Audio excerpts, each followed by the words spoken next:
Welcome to today's edition of Daytime Dialogues. It's my pleasure to welcome Leslie Ginsparg Klein to this conversation today.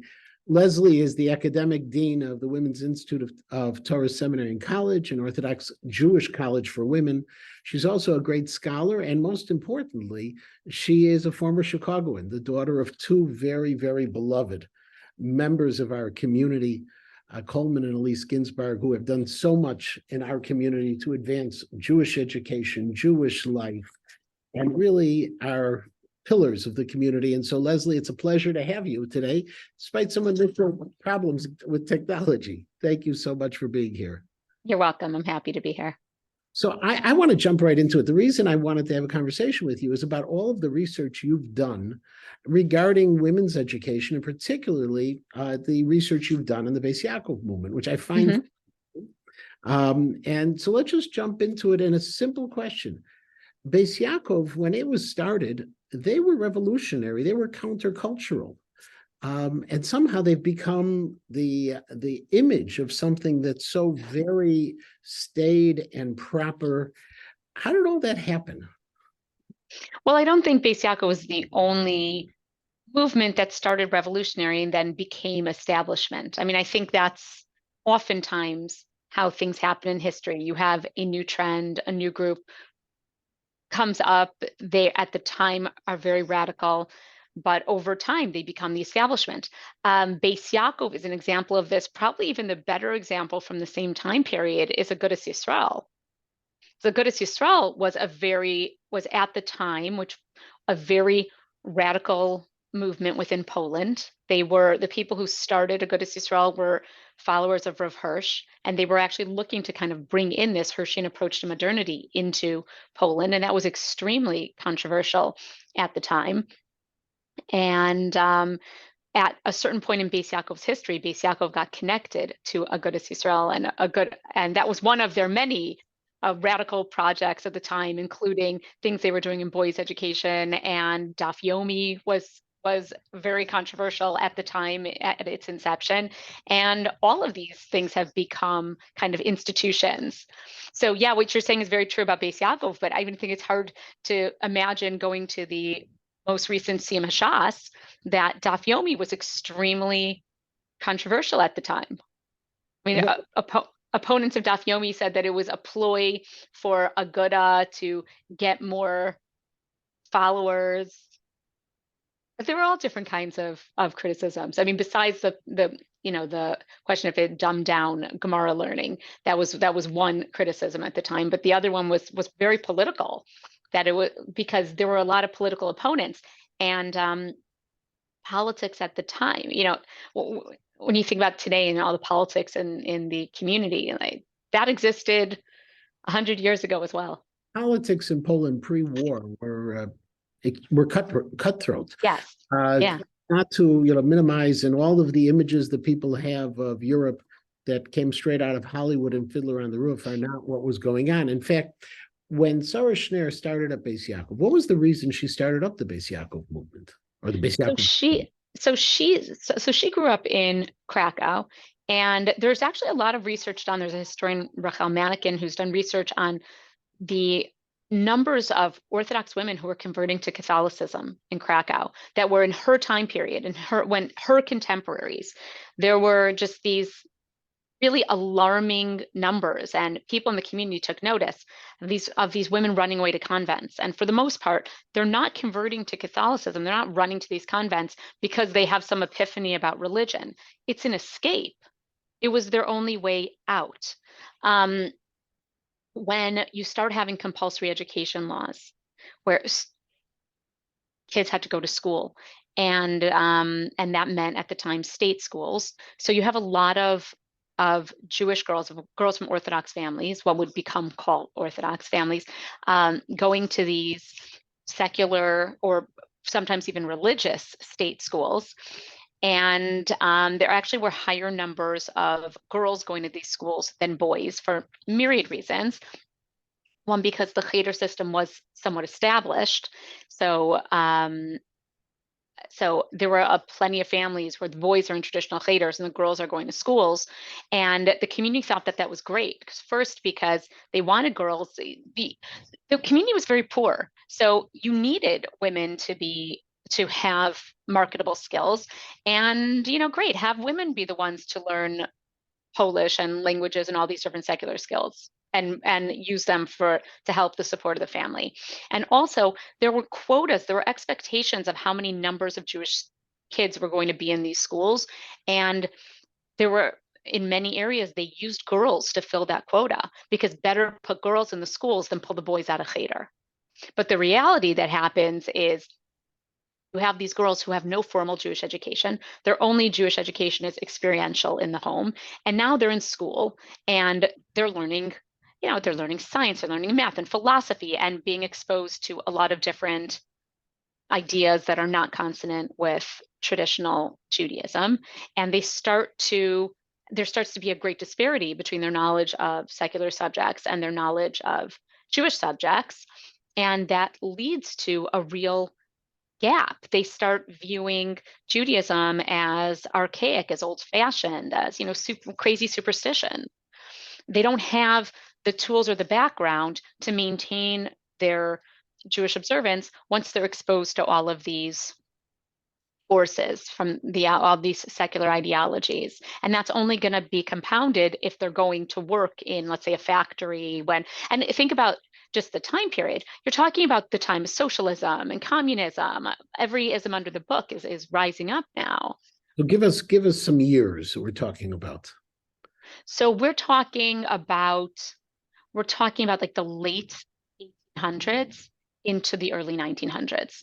Already in 1903, there's a conference of rabbis in Krakow, and one of the delegates says, "So we have abandoned girls' education too long. We have failed them. We need to start schools." And he talks about a lot of different issues. This was not a new issue. There were articles about this in the press all the time. But what are we doing about the fact that Jewish girls know nothing about Judaism and they don't want to be religious. They're converting in high numbers. Like, this was a known issue.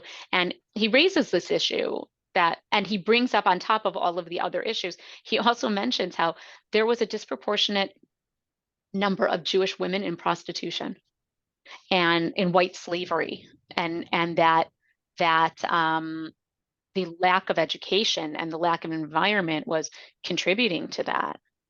And he kind of mentions that in kind of euphemistic language, that's another issue. And it was actually when they fundraised for Beis Yaakov in Poland in America, one of the points that they fundraised on was that Beis Yaakov prevented girls and women from falling into white slavery. So how did Sarah Schneer get into this? Like, who was she to jump in and go swim against the tide, against a lot of the rabbinic positions? It wasn't until she had two important endorsements. Her endorsements came, which endorsements? Well, the last being the Chofetz Chaim. Before that, the Rebbe who came up, who also endorsed. So just to note, the Chofetz Chaim's endorsement was in 1933. She started the schools in 1917. I mean, that was way later, way later. So the first 16 years.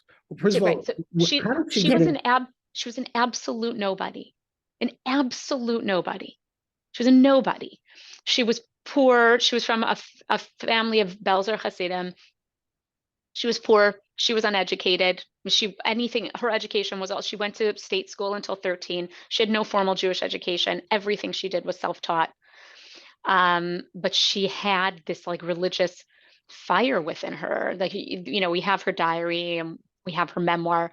And from a young age, she was very bothered by how disconnected from religion her contemporaries were. And she talks about wishing that she could do something about it. I wish I could she wanted that to be her mission in life, to save her sisters. But she didn't know how to do that because she was poor. She was a woman. By that point, she was what we would call an older single. And then she was married for about 3 years and got divorced. So she was divorced. She was a woman who kind of had everything against her. She had no protexia. She didn't have money. She didn't have any of those things that sometimes make going into leadership a little bit easier. But during World War I, she tells this story that during World War I, her family's in Vienna because Krakow was not safe. And she ends up in the shul of a rabbi, Moshe David Flesch, who was a follower of Rav Hirsch. And she's exposed to New Orthodoxy. And it opens her mind, and she sees now this path of how to reconcile modernity and Frumkeit. And she thinks to herself, if only the women and girls in Krakow could hear what I'm hearing, then they would feel connected to Judaism. They would still want to be from. And on one Shabbos, this rabbi gave a speech about being a hero, being a heroine. He actually talked about the heroines of Hanukkah and the importance for all the women in the audience to be heroines. And this to her was mind blowing, because it's something that wouldn't have happened in a shul in Poland. You wouldn't have had the rabbi not just talking about women from the pulpit, but addressing women from the pulpit. That didn't happen. So she feels this inspiration. And when she goes back to Krakow in 1915, she is determined she is going to see her dream come true of working on behalf of working for women and girls. And her original idea is actually not to start a school. Her original idea is to start a youth movement, kind of like, there's socialist youth, communist youth. She was going to start a youth movement for girls, and for teenage girls, and she tries that and she fails because they're not interested. And they look at her like she's crazy. So after a number of failed attempts, she decides she needs to start younger, and she starts with a school, an afternoon school. And the vast majority of Beis Yaakov schools in Poland were afternoon schools, meaning they went to public school and then they went to Beis Yaakov. So she starts an afternoon school for a bunch of local girls who she knew through her business. She was a seamstress. She had a dress studio, and she knew these girls, and she recruits them, and she starts small. And then what wins her ultimately approval is her success. She's successful. And so the organized community starts to take notice and be like, hey, this woman is doing something, it's working. Let's give her funding, let's give her backing. When did the Belzer Rebbe get involved in this? So before she started the first school, so that was in 1917. So before she started the first school, she writes to her brother, who was a Ben Bias in the Belzer Rebbe's house, who was very closely connected to the Belzer Rebbe. And she says to him, I want to start this school. And the brother is like, what are you getting involved in politics for? This is such a hot button issue. You're going to get involved in this, you're going to get yourself destroyed. And then she pushes. And when he realizes that she's doing this, no matter what, she's starting this school, he's like, okay, let's go to the Belzer Rebbe and see if he'll approve it. And they go to the Belzer Rebbe, they give a kvittel, which says she has, she's the only account of this story. So what she says, the language was, my sister, the brother gives a kvittel, a little note to the Rebbe, my sister wants to lead Jewish girls in the Jewish way. And the Belzer Rebbe says, bracha v'hatzlacha. Wonderful. And she had that, that 2-word approval, but a 2-word that was quite potent in a highly Hasidic society. And the Belzer Rebbe was a very influential figure. Whether the Belzer Rebbe actually knew she was intended to start a school or not is something that is a matter of discussion amongst historians, because he did not allow Belzer girls to attend the school. So it's interesting because when you look at the Chofetz Chaim and he starts talking about Torah Sheba'al Peh, and who gave her the idea that she could teach more than, I guess, the equivalent of Tzena or Ena, but really get into Tanakh studies with Torah Sheba'al Peh and pieces like that? So first of all, the Chofetz Chaim wrote 2 statements. So he wrote a Haskama to Beis Yaakov, that's in 1933. He also, there's a footnote, I wouldn't even say it's a statement, there's a note that he writes in Likutei Halacha, Likutei Halachot Sota, about on the statement in the Gemara that any man who teaches his daughter All right. Talmud, Torah, sorry, teaches his daughter Torah. It's as if he's teaching her tiflut, immorality. And the Rambam does consider this as a halacha. And he does say there that in our days, it's necessary to teach girls more than they've been taught, and they should be taught Torah b'chtav. That statement, again, historians disagree about when it was written, whether it was somewhere between 1911 and 1923. No one's 100% sure when that, I mean, not say that. People argue about when that statement was written, but that wasn't written about Beis Yaakov per se. That was just that was probably a general statement. The Chofetz Chaim was very involved in Aguda, and at a certain point, Aguda took over the Beis Yaakov movement.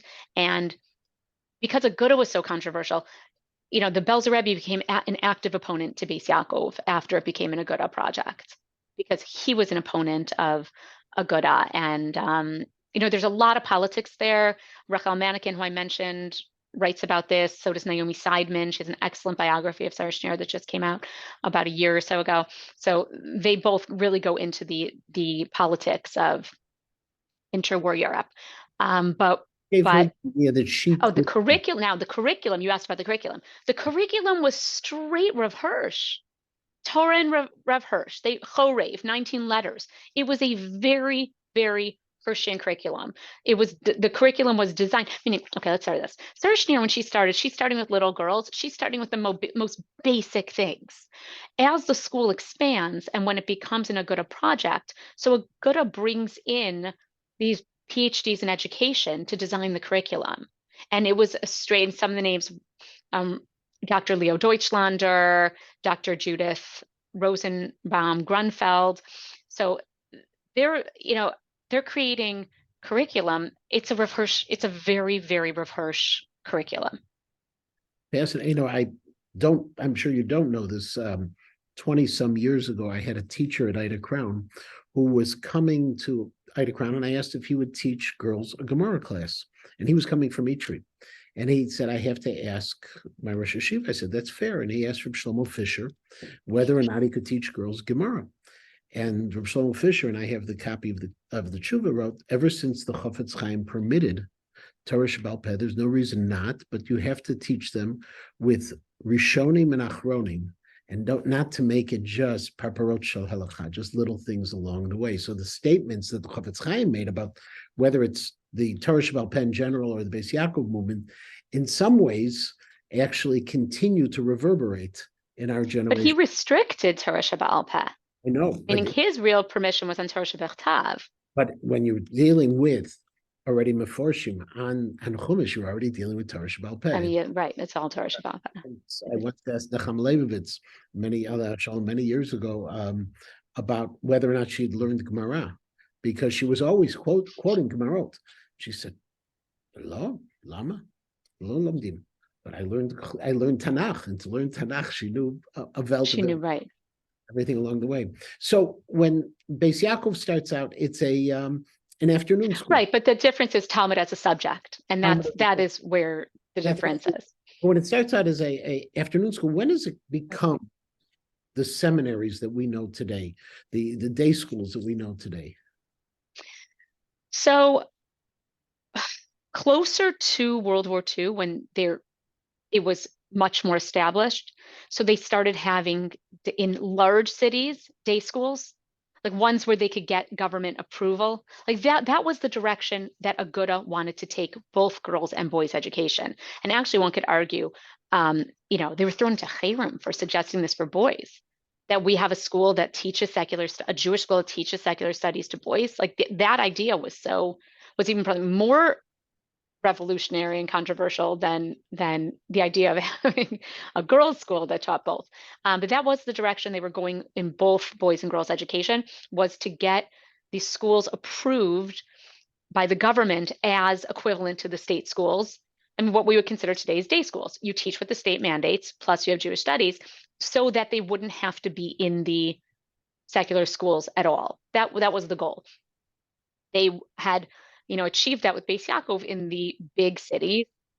But some of these small towns, there was one teacher for a schoolroom of all ages. The resources weren't there, but that definitely was the direction they were going. Of course, that gets cut off terribly by the Holocaust.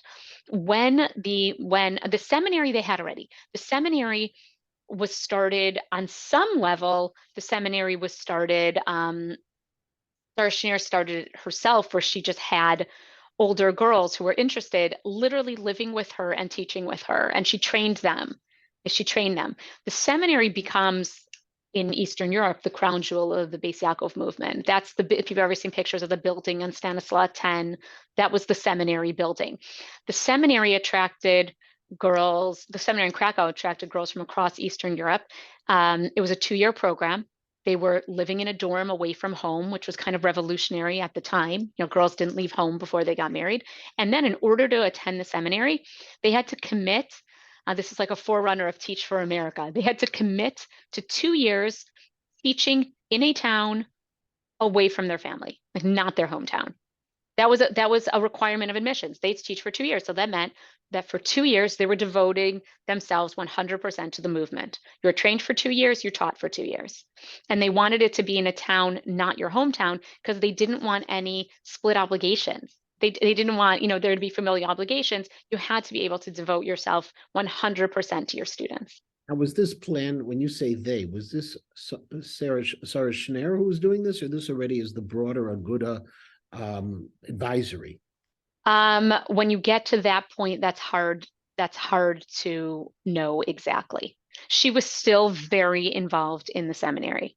She was very involved. She was very involved in the student, with her students and with them, traveling, visiting schools, checking in on people. But it is hard to know, like, whose idea was the 2-year. You'd have to look into meeting minutes. I don't know whose idea that was. I will say that without a doubt, Sarah Schneer's goal of the Beis Yaakov movement was that girls become leaders, that they be leaders, and she viewed educators as leaders, leader educators for the next generation. That was 100% the goal. In her final will to her students, that is the message: be leaders. She also saw learning Torah as, who also writes about this? Another former Chicagoan, Dr. Shani Beckhofer, right? Did a lot of analysis about this point in Sarah Schneer's goal. But Sarah Schneer believed that learning was a way of connecting to Yiddishkeit and connecting to Hashem, and that women's learning and women's spirituality had inherent value. And that was the goal of Beis Yaakov. And if she were to come back today and look at Beis Yaakovs of today, is there any indication of what she would have thought? It's so hard to say.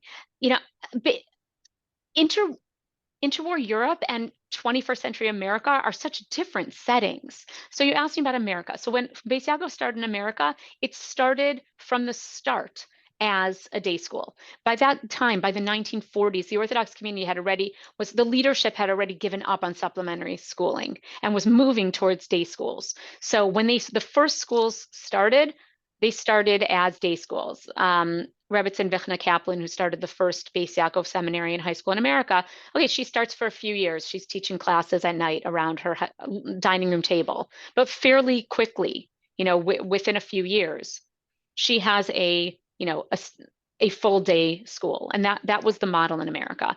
So, what would Sarah Schneer say? So one of her things was no Jewish girl left behind. Every Jewish girl is entitled to a Jewish education. So, I think she'd be blown away by the numbers of schools, by the numbers of students. When you hear about schools that don't accept girls, when you hear about cities where there are girls that have nowhere to go to school because basically every Beis Yaakov school has said, you're not good enough. I cannot think of anything more antithetical to what she believed in. I can't think of anything more antithetical to her beliefs. You want to start parsing policies in schools? You can do that. It's a fun exercise. It's really ahistorical because you can't take things out of its context. What would she say about the tznius rules today? I don't know. It's a very different world, and that and the way things are in schools today is quite a progression. And that's what my book is that I'm writing is about, is the progression of Beis Yaakov in America, from the start and from its ties to interwar Europe, but from its start in the 40s. And a big difference between Beis Yaakov in America and Beis Yaakov in Europe is Beis Yaakov in Europe was a cohesive body. It was a movement. It really was a social movement. It had a central office and publications that popularized ideology, and it had institutes and youth groups, and her original vision of a youth movement that ended up happening years later. That never happened in America, and part and parcel is because it's anti the American ethos of individuality. There isn't that same level of centrality in America that there is in Europe. But there's no Beis Yaakov movement. There's no overarching No, that's why in framework. America, If you wanted to start a Beis Yaakov tomorrow, go ahead, do it. No one can stop you. only in Chicago, we would have a Beis Yaakov. There was a boys' school for many years. That's correct. That's right. I remember that. There was no governing body of Beis Yaakov, and so And there is no, there's right, a wide range of what people decide. what it means. Right. In Beis Yaakov is as a future. I'll tell you one other thing that I think is a difference that she would object to, because I feel like that's really what you're asking, is where would she say that it's different than her vision, was the emphasis on becoming teachers.